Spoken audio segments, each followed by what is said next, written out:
Magandang buhay mga suki, magluluto po tayo ngayon ng ating merienda. Ayan, nakikita nyo po yan, ang malagkit na bigas. Kailangan muna natin siyang lutuin or isahin. Ayan, tingnan na natin mga suki. Ayan, luto na siya. Ayan, tingnan natin.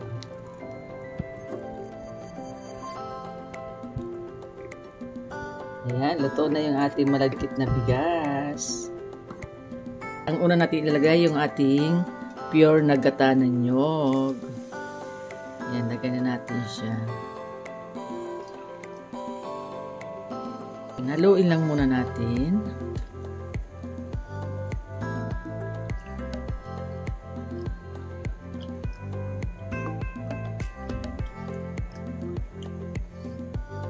Ayan, pwede na natin ilagay yung ating brown sugar.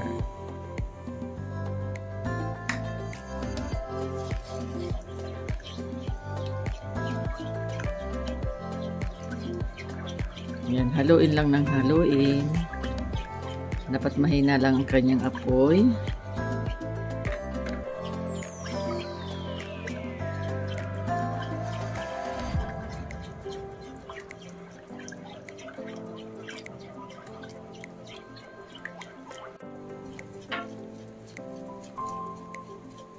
Ayan, halo lang ng halo. Ayan, kumukulo na yung ating gata ng nyog.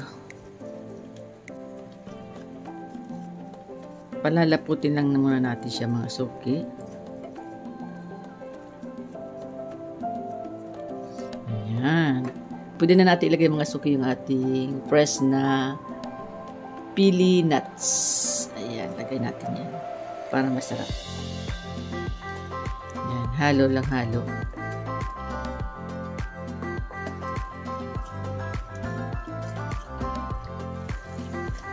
Ayan, malapot na siya mga suki, oh.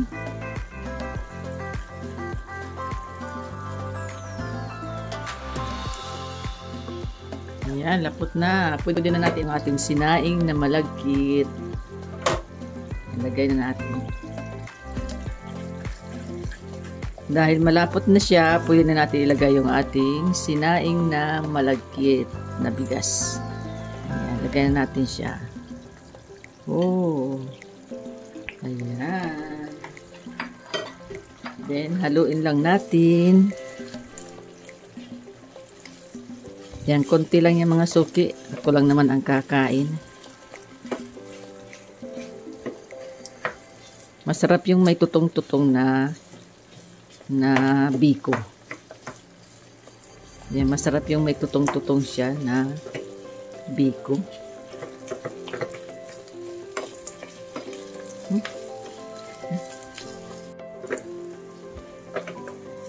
Ayan, luto na siya mga suki. Grabe, oh, sarap. Ayan. Ang dami niyang mantika, oh. Ayan, luto na siya mga suki. Pwede na natin siyang ahonin. Nagmamantika na siya. Ayan, off na natin itong ating burner. Oh. Ayan, sarap. May pili nuts ang ating biko.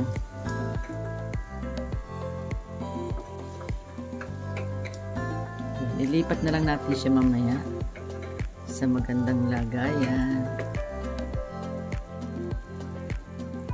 Tatabi.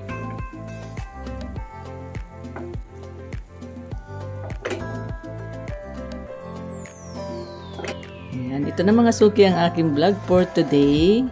Ang aming merienda, ang biko with pili nuts. Maraming salamat po sa lahat ng mga nanood. God bless po. Bye-bye. Ingat po kayo. Kainan na po tayo. Oh, ayan. Oh, diba sarap?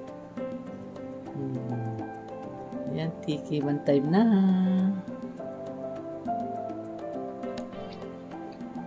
Perfect mga suso. Sarap.